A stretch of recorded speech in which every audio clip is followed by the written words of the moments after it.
खैबर पख्तूनख्वा के जिला बाजोड़ में सिक्योरिटी फोर्सेस के ऑपरेशन में भारतीय स्पॉन्सर्ड 5 खवारिज हलाक, जबकि फायरिंग के शदीद तबादले में मेजर अदील जमान शहीद हो गए। उनकी नमाज जनाजा पेशावर गैरिजन में अदा कर दी गई। फील्ड मार्शल आसिम मुनीर, वज़ीर दाखिला मोहसिन नकवी, कोर कमांडर पेशावर की शिरकत। फील्ड मार्शल का शहीद मेजर को खिराज अकीदत, कहा कि पाक फौज की शोहदा कौम का फ़ख्र हैं, उनकी कुर्बानियाँ हमेशा याद रखी जाएंगी। ISPR के मुताबिक शहीद मेजर अदील जमान ने बहादुरी से लड़ते हुए जाम शहादत नोश किया। हलाक खवारिज के कब्जे से असलहा और गोला बारूद बरामद कर लिया गया। मारे गए दहशतगर्द सिक्योरिटी फोर्सेस के खिलाफ कार्रवाइयों में मुलव्विस थे।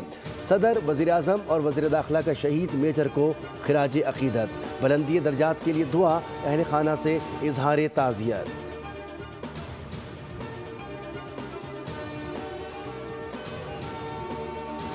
नन्हे इब्राहिम के बाद नन्ना दिलबर, मेयर कराची की माफ़ी किसी काम ना आई। कराची में एक और बच्चा गटर में गिरकर जान से गया।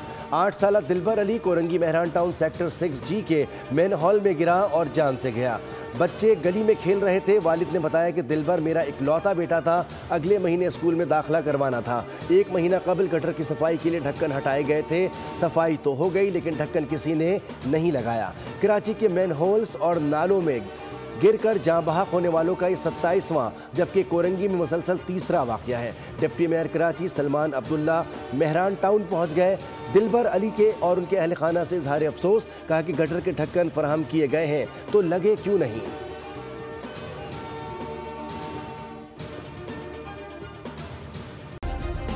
सब्सक्राइब करें और बेल दबाएं ताकि कोई खबर रह न जाए।